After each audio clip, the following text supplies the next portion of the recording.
Hi, I'm Michelle, and today I'm going to show you 4 simple exercises, and these are pelvic exercises to help you stabilise your SIJ or your sacroiliac joint. Now, what is your SIJ? We'll just quickly have a look at it before we start.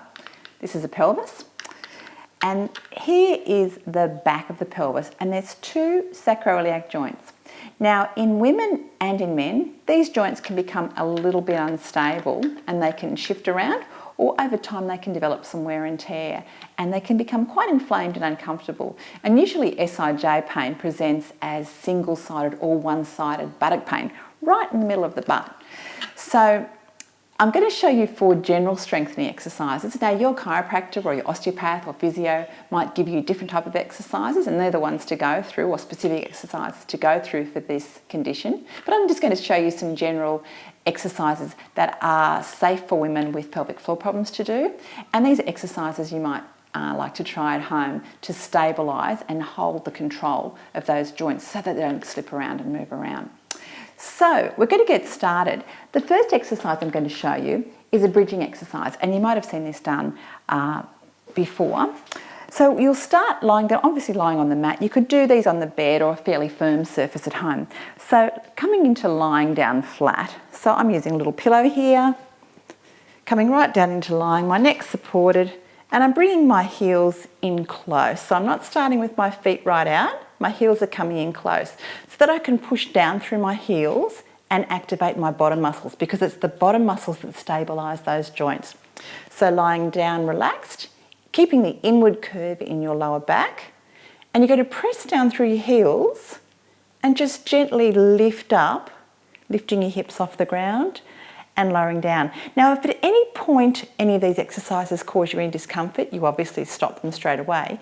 But you might find that just a small bridge and lift helps you manage your discomfort rather than going into a full bridge. You might work into a higher bridge as your condition improves.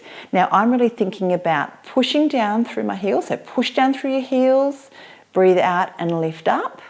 Use your bottom muscles, and then slowly, slowly lower down. So the lower down is just as important as the lift up. And you can repeat that exercise. That's your bridging exercise.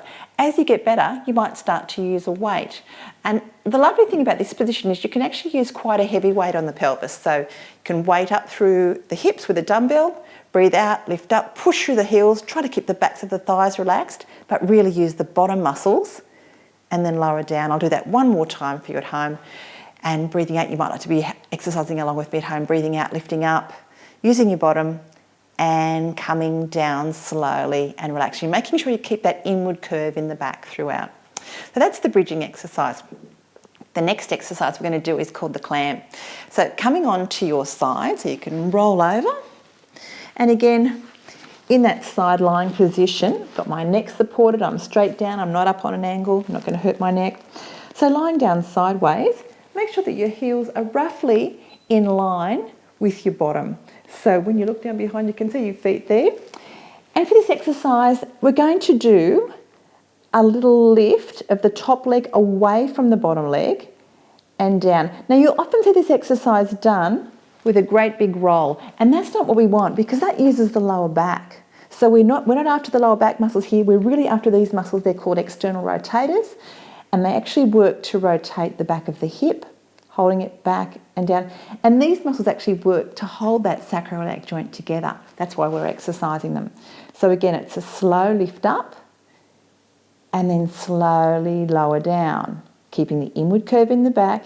If you can, keeping a gentle tummy indoor at the same time, so you've got a whole lot of really nice core stability going on, as well as strengthening through the hip. And then you might find that when you get a little bit better at this exercise, you can use a weight. So you roll the dumbbell weight down your thigh as far as you can. It's not going to have any effect or any beneficial effect of sitting up on your hip, but if you roll it right down there close to your knee as far as you can, and then do your small lift, and then lower, and I'm really thinking brain to glutes, brain to this area out here, activate as I lift and lower down slowly. You can see I'm not dropping the leg. One more time, little lift and lower down slowly. So that's the second exercise called the clam. All right, we're going to move over onto our tummies now. So lying down, in that position can put a bit of an arch, an excessive arch on your back. But if you use a pillow underneath your hip, so cushion, I've got a little cushion there, it makes it much more comfortable for my pelvis and much more comfortable for my back for this particular exercise. Now, the first exercise we're going to do is an alternate arm and leg raise. I'll just start with the leg raise for you at home.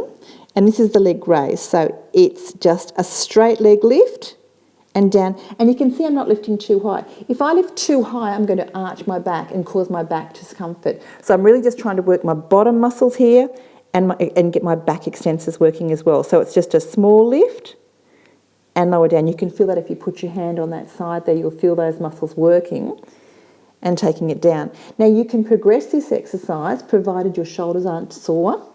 Head right down. You notice the head stays down throughout this exercise. Extending the arms out in front.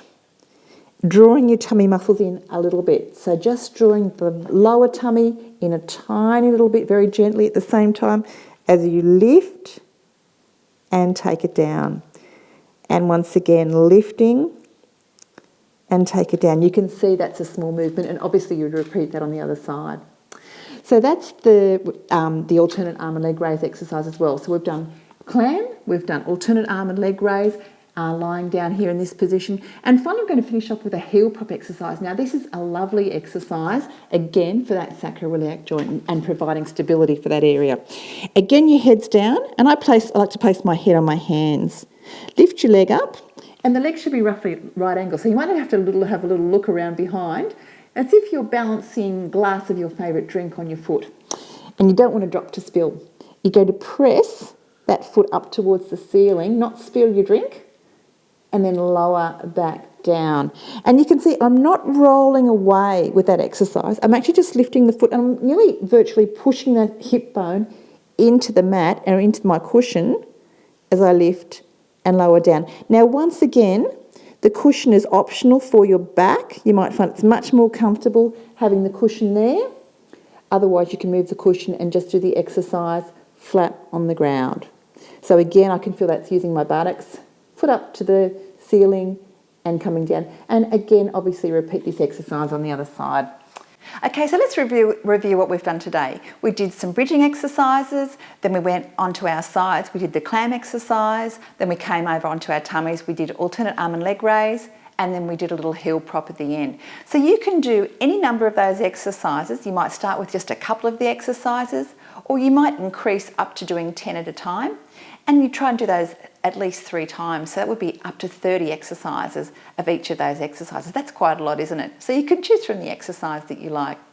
Well, I hope that really helps you with your stability and your understanding of how to stabilise your SIJ. If you'd like some more exercises, you can subscribe down below. And I've really enjoyed that session with you today. I hope you have too at home. I look forward to exercising with you again soon. Bye for now.